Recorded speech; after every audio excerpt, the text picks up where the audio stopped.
Welcome to Rings and Things, where we discuss Tolkien adaptations and texts. We're just two hobbits from the Shire, one bringing the other along on this adventure. I'm your host, Agnes, and this is my co-host, Recurring guest star, JD. Welcome to our Tolkien Reading Day special for 2025. In commemoration of the anniversary of the destruction of the One Ring, the Tolkien Society picks a theme each year and encourages Tolkien fans to celebrate by reading passages relating to that theme on this day. This year, the theme is Fellowship and Community. I instantly thought about hobbits for this theme. Therefore, our passages for this episode mainly focus on Hobbit society and culture in some aspect. Since this is Tolkien Reading Day and not Tolkien Analysis Day, we will try to keep our commentary to a minimum and just focus on bringing you Tolkien's own words. So recently we spent a lot of time thinking about Thorin's death quote. Let's unpack it a little more in the context of this theme, the community theme. There is more in you of good than you know, child of the kindly West. Some courage and some wisdom blended in measure. If more of us valued food and cheer and song above hoarded gold, it would be a merrier world. At the core of the fellowship and community of Hobbit society are food, cheer, and song. If more of us valued these above hoarded gold, we would also have a less industrialized world. Let's dive into passages about these aspects of fellowship and community. First, we have a passage describing Bilbo's birthday party. The next day, more carts rolled up the hill, and still more carts. There might have been some grumbling about dealing locally, but that very week, orders began to pour out of Bag End, and every kind of provision, commodity, or luxury that could be obtained in Hobbiton or Bywater or anywhere in the neighborhood. People became enthusiastic, and they began to tick off the days on the calendar, and they watched eagerly for the postman, hoping for invitations. Before long, the invitations began pouring out, and the Hobbiton post office was blocked, and the Bywater post office was snowed under, and voluntary assistant postmen were called for. There was a constant stream of them going up the hill, carrying hundreds of polite variations on, "Thank you, I shall certainly come." A notice appeared on the gate at Bag End. No admittance except on party business. Even those who had, or pretended to have, party business were seldom allowed inside. Bilbo was busy, writing invitations, ticking off answers, packing up presents, and making some private preparations of his own. From the time of Gandalf's arrival, he remained hidden from view. One morning, the hobbits woke to find a large field south of Bilbo's front door, covered with ropes and poles for tents and pavilions. A special entrance was cut into the bank leading to the road, and wide steps and a large white gate were built there. The three hobbit families of Bagshot Row, adjoining the field, were intensely interested and generally envied. Old Gaffer Gamgee stopped even pretending to work in his garden. The tents began to go up. There was a specially large pavilion, so big that the tree that grew in the field was right inside of it and stood proudly near one end, at the head of the chief table. Lanterns were hung on all its branches. More promising still, to the hobbit's mind, an enormous open-air kitchen was erected in the north corner of the field. A draft of cooks from every inn and eating house for miles around arrived to supplement the dwarves and the other odd folk that were quartered at Bag End. Excitement rose to its height. Then the weather clouded over. That was on Wednesday, the eve of the party. Anxiety was intense. Then Thursday, September the 22nd, actually dawned. The sun got up, the clouds vanished, flags were unfurled, and the fun began. Bilbo Baggins called it a party, but it was really a variety of entertainments rolled into one. Practically everybody living near was invited. A very few were overlooked by accident, but as they turned up all the same, that did not matter. Many people from other parts of the Shire were also asked, and there were even a few from outside the borders. Bilbo met the guests and additions at the new White Gate in person. He gave away presents to all and sundry. The later were those who went out again by a back way and came in again by the gate. Hobbits give presents to other people on their own birthdays. Not very expensive ones as a rule, and not so lavishly as on this occasion. But it was not a bad system. Actually, in Hobbiton and Bywater, every day in the year was somebody's birthday, so that every hobbit in those parts had a fair chance of at least one present at least once a week, but they never got tired of them. On this occasion, the presents were unusually good. The Hobbit children were so excited that for a while they almost forgot about eating. There were toys the like of which they had never seen before, all beautiful and some obviously magical. Many of them had indeed been ordered a year before, and had come all the way from the mountain and from Dale, and were of real dwarf make. When every guest had been welcomed and was finally inside the gate, there were songs, dances, music, games, and of course, food and drink. There were 3 official meals, lunch, tea, and dinner, or supper. But lunch and tea were marked chiefly by the fact that at those times all the guests were sitting down and eating together. At other times, there were merely lots of people eating and drinking continuously from 11's until 6:30 when the fireworks started. The fireworks were by Gandalf. They were not only brought by him, but designed and made by him, and the special effects, set pieces, and flights of rockets were let off by him. But there was also a generous distribution of squibs, crackers, back wrappers, sparklers, torches, dwarf candles, elf fountains, goblin barkers, and thunderclaps. They were all superb. The art of Gandalf improved with age. There were rockets like a flight of scintillating birds singing with sweet voices.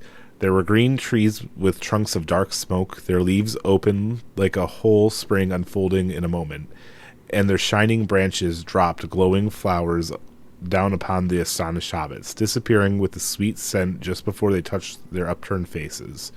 There were fountains of butterflies that flew glittering into the trees. There were pillars of colored fires that rose and turned into eagles, or sailing ships, or a phalanx of flying swans. There was a red thunderstorm and a shower of yellow rain. There was a forest of silver spears that sprang suddenly into the air with a yell like an embattled army, and then came down again into the water with a hiss like 100 hot snakes. And there was also one last surprise in honor of Bilbo, and it startled the hobbits exceedingly, as Gandalf intended. The lights went out, a great smoke went up, it shaped itself like a mountain, seen from the distance, and it began to flow at the summit. It spouted green and scarlet flames. Out flew a red golden dragon, not life-size, but terribly lifelike. Fire came from its jaws, his eyes glared down, there was a roar, and he was 3 times over the head of the crowd. They all ducked, and many fell flat on their faces. The dragon passed like an express train, turned a somersault, and burst over Bywater with a deafening explosion. "That is the signal for supper," said Bilbo. The pain and alarm vanished at once, and the prostrate hobbits leaped to their feet. There was a splendid supper for everyone, that is, except those invited to the special family dinner party. This was held in the great pavilion with the tree. The invitations were limited to 12 dozen, a number also called by the hobbits 1 gross, though the word was not considered proper to use of people. And the guests were selected from all the families to which Bilbo and Frodo were related, with the addition of a few special unrelated friends, such as Gandalf. Many young hobbits were included, and present by parental permission, for hobbits were easy-going with their children in the matter of sitting up late, especially when there was a chance of getting them a free meal. Bringing up young hobbits took a lot of provender. There were many Bagginses and Boffins, and also many Tooks and Brandybooks. There were various Grubbs, relations of Bilbo Baggins' grandmothers, and various Chubbs, connections of his Took grandfather, and a selection of Burrowses, Bolgers, Bracegirdles, Brockhouses, Goodbodies, Hornblowers, and Proudfoots. Some of these were only very distantly connected with Bilbo, and some had hardly ever been in Hobbiton before, as they lived in remote corners of the Shire. The Sackville Bagginses were not forgotten. Otho and his wife, Lobelia, were present. They disliked Bilbo and detested Frodo, but so magnificent was the invitation card written in golden ink that they had felt it was impossible to refuse. Besides, their cousin Bilbo had been specializing in food for many years, and his table had a high reputation. All the 144 guests expected a pleasant feast, though they rather dreaded the after-dinner speech of their host, an inevitable item. He was liable to drag in bits of what he called poetry, and sometimes after a glass or two would allude to the absurd adventures of his mysterious journey. The guests were not disappointed. They had a very pleasant feast, in fact, and engrossing entertainment, rich, abundant, varied, and prolonged. The purchase of provisions fell almost to nothing throughout the district in the ensuing weeks, but as Bilbo's catering had depleted the stocks of most of the stores, cellars, and warehouses for miles around, that did not matter much. After the feast, more or less, came the speech. Most of the company were, however, now in a tolerant mood. at that delightful stage which they called filling up the corners. They were sipping on their favorite drinks and nibbling at their favorite dainties, and their fears were forgotten. They were prepared to listen to anything and to cheer at every full stop. This passage highlights all three of food and cheer and song, but I think it does an especially good job of food and cheer. As Movie Bilbo says, "It is no bad thing to celebrate a simple life." While not Tolkien's words, I think the sentiment is why this passage stands out to me as exemplifying the values of fellowship and community through food and cheer and song. The prologue to the Fellowship of the Ring contains passages relevant to describing important parts of Hobbit culture which exemplify fellowship and community through food and cheer. From the first part concerning hobbits. As for the hobbits of the Shire, in the days of their peace and prosperity they were a merry folk. They dressed in bright colors, being notably fond of yellow and green, but they seldom wore shoes, since their feet had tough leathery soles and were clad in a thick curling hair, much like the hair of their heads, which was commonly brown. Thus the only craft little practiced among them was shoemaking, but they had long and skilful fingers, and could make many other useful and comely things. Their faces were as a rule good-natured rather than beautiful, broad, bright-eyed, red-cheeked, with their mouths apt to laughter and to eating and drinking. And laugh they did, and eat and drink, often and heartily, being fond of simple jests at all times, and of 6 meals a day when they could get them. They were hospitable and delighted in parties and in presents, which they gave away freely and eagerly accepted. Nonetheless, ease and peace had left this people still curiously tough.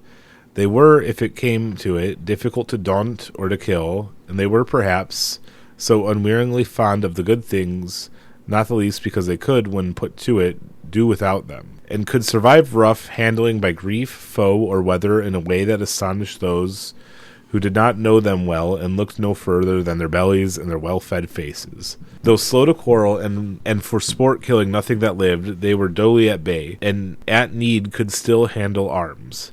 They shot well with the bow, and they were keen-eyed and sure at the mark. Not only with bows and arrows, if any hobbit stooped for a stone, it was well to get quickly under cover, as all trespassing beasts knew very well. The houses in the holes of the Shire hobbits were often large and inhabited by large families.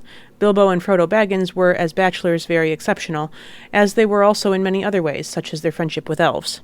Sometimes, as in the case of the Tooks of the Great Smiles, or the Brandybucks of Brandy Hall, many generations of relatives lived in comparative peace together in one ancestral and many-tunneled mansion. All hobbits were, in any case, clannish and reckoned up their relationship with great care. They drew long and elaborate family trees with innumerable branches.